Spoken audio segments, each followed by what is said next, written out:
The fall of Shiganshina. Shiganshina is a walled district sitting right on the edge of Walmaria, which means it's basically front row seating for anything horrible that happens next. Humanity in this world survives by hiding behind 3 giant walls, because outside those walls are titans, human-shaped monsters that eat people for no practical reason other than being the universe's worst design choice. Walmaria is the outermost wall, so if it fails, there's no buffer zone, just a straight line from civilization to lunch.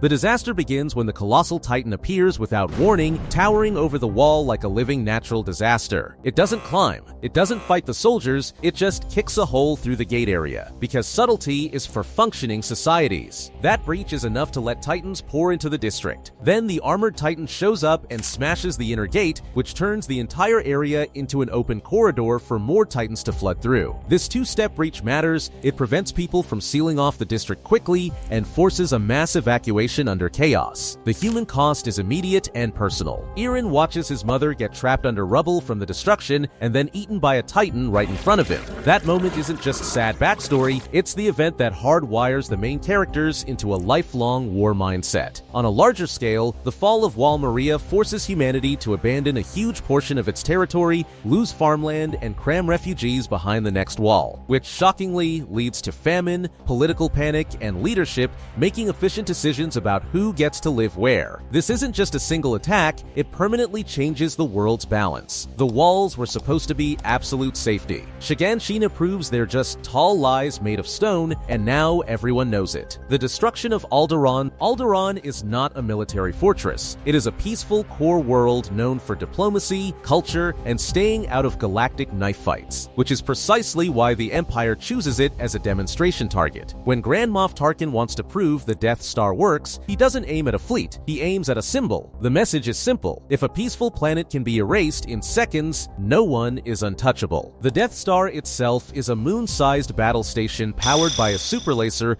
that focuses enormous amounts of energy into a single beam. When fired at a planet, the beam penetrates the surface, destabilizes the core, and triggers a chain reaction. In practical terms, it turns a planet into an expanding cloud of debris in one shot. There is no ground invasion, no drawn-out siege, just light, and then nothing. Princess Leia is forced to watch this happen in real time. Tarkin demands the location of the rebel base. She gives him a name, hoping to save Alderaan. He destroys it anyway. This moment establishes 2 things clearly. First, the Empire rules through fear, not negotiation. Second, it is perfectly willing to commit genocide for political theater. The scale is staggering. Billions of civilians, families, cities, entire ecosystems are wiped out instantly. There are no survivors because there is no planet left to survive on. Strategically, it backfires. Instead of crushing rebellion, Alderaan's destruction radicalizes it. The galaxy now understands that the Empire doesn't just control systems, it can delete them. Alderaan's destruction isn't just a tragedy. It's the moment the galactic civil war becomes existential. The Empire has shown it can end worlds, which means the rebels aren't just fighting for freedom,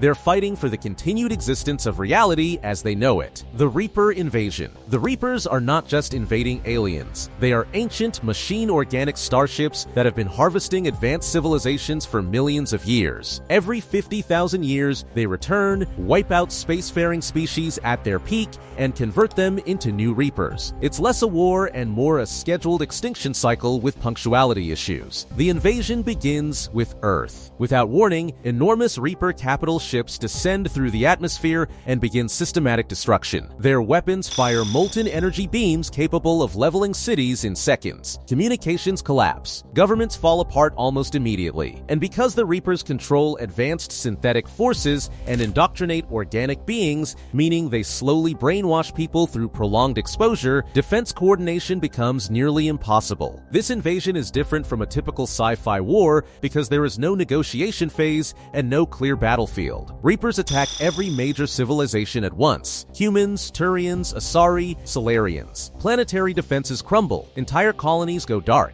billions die within weeks. The scale is deliberately overwhelming. The galaxy's combined fleets, even united, struggle to slow them down. What makes the Reapers terrifying is their logic. They claim their harvest prevents organic and synthetic life from annihilating each other. In their view, wiping out advanced species is preservation. It's genocide framed as maintenance. Cold, mathematical, efficient. By the opening hours of the invasion, Earth is burning, refugees are fleeing in overloaded ships, and Commander Shepard is trying to convince fractured governments to cooperate before there's no one left to cooperate with. The Reapers don't conquer territory, they process it. The culling of Stratholme. Stratholme is a human city infected with a magical plague engineered by the demon lord Mal'Ganis. This plague doesn't just make people sick. It kills them and then reanimates them as undead servants of the Scourge. Infection is irreversible. Once someone consumes contaminated grain, they are already doomed. There is no cure, no quarantine that works fast enough, just a ticking clock. Prince Arthas Menethil discovers that the city's population has eaten the tainted grain. That means thousands of men, women, and children will soon die and rise as undead. His solution is immediate and brutal: kill them before they turn. Not in battle, not in defense, systematically. He orders his soldiers to purge the entire city. His mentor Uther and the sorceress Jaina refuse to participate. They argue there must be another way. Arthas insists there isn't. From his perspective, this is a grim but necessary preemptive strike. If the citizens transform, they become an unstoppable undead army inside his own kingdom. So he begins executing civilians house by house to prevent future monsters. Efficiency over mercy. The moral fracture here is critical. Arthas crosses a psychological line. He convinces himself that slaughtering his own people is justified because it prevents something worse. But in doing so, he grows colder, more isolated, and increasingly obsessed with destroying Mal'Ganis at any cost. The culling doesn't just stop a plague, it accelerates Arthas' descent into becoming the Lich King. Stratholme marks the moment a hero chooses atrocity in the name of salvation, and finds out that line, once crossed, doesn't disappear. It moves. The Raccoon City nuclear strike. Raccoon City begins as a corporate disaster. The Umbrella Corporation secretly develops the T-virus, a bioweapon that reanimates the dead and mutates the living into increasingly unpleasant forms of life. When the virus leaks, it spreads through bites, contaminated water, and simple contact. Infection is rapid. Death follows. Reanimation follows that. The city's population collapses into chaos within days. The US government initially attempts containment through military deployment. Soldiers are sent in to secure survivors and eliminate infected zones. That plan fails almost immediately. The virus spreads faster than command structures can respond. Entire units are wiped out or turned. Communication lines fail. Civil order disintegrates. By the time the full scope is understood, the outbreak is no longer a city problem. It's a national-level biohazard with global implications. The decision is made to sterilize the city. Sterilize here means detonate a nuclear missile directly over Raccoon City. The goal is to vaporize infected organisms, destroy viral samples, and erase physical evidence of Umbrella's involvement. The strike kills over 100,000 remaining residents, infected and uninfected alike.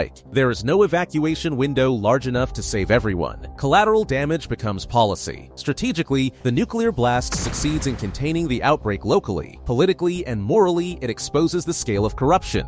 A city is sacrificed not just to stop a virus, but to bury corporate accountability. Raccoon City ceases to exist in a flash of light, officially labeled an unfortunate tragedy. It is containment through annihilation, efficient, final, and conveniently quiet. The fall of Gondolin. Gondolin is a hidden elven city in Balerion, founded by King Turgon after a prophetic warning from the Vala Ulmo. Its location is secret, surrounded by mountains, accessible only through a concealed path. For centuries, it stands as one of the last great strongholds against Morgoth, the original Dark Lord. While other realms fall, Gondolin remains untouched, beautiful, prosperous, and dangerously confident in its secrecy. The problem is betrayal. A man named Maeglin, driven by jealousy and personal ambition, is captured by Morgoth. Under threat and temptation, he reveals Gondolin's exact location. Morgoth wastes no time. He launches a full assault using Balrogs, dragons, orc armies, and even early mechanical war engines, metal constructs powered by fire and terror. It's one of the first large-scale combined arms invasions in Middle-earth. Subtlety is not on the menu. The attack is overwhelming. The city's white towers burn. Streets turn into battlefields. Lords of Gondolin fight and fall defending specific gates and districts. Glorfindel duels a Balrog in a mountain pass. Ecthelion kills Gothmog, Lord of the Balrogs, before dying himself. Heroism is everywhere. So is annihilation.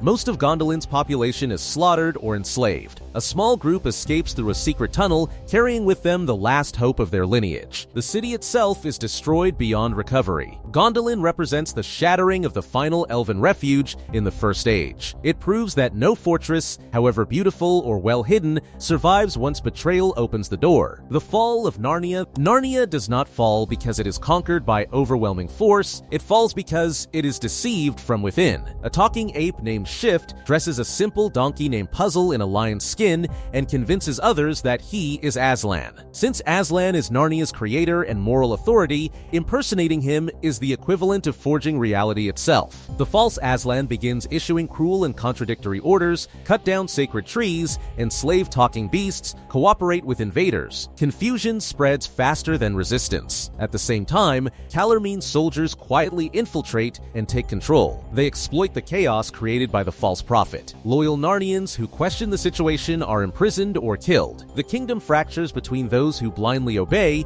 and those who suspect betrayal. By the time the truth is exposed, civil collapse is already underway. The final battle is brief and catastrophic. Key characters die in combat. The land itself begins to unravel. Stars fall. The sun darkens. The sea rises. Aslan appears, not to save the physical world, but to end it. Narnia is folded inward, judged, and closed permanently. What follows is a separation between those who truly believed and those who rejected it. This is not just regime change. It is total cosmic shutdown. A world doesn't lose a war, it reaches its expiration date. The Black Death. The town in Pathologic is not facing an ordinary disease. The Sand Plague, often called the Black Death by its residents, is a supernatural infection that behaves more like a curse than a virus. It spreads through contact, breath, contaminated objects, and sometimes seemingly through proximity alone. Symptoms include fever, delirium, internal bleeding, and a slow collapse of organs. Once infected, survival is possible, but statistically unlikely. Medicine is scarce. Time is shorter. What makes this outbreak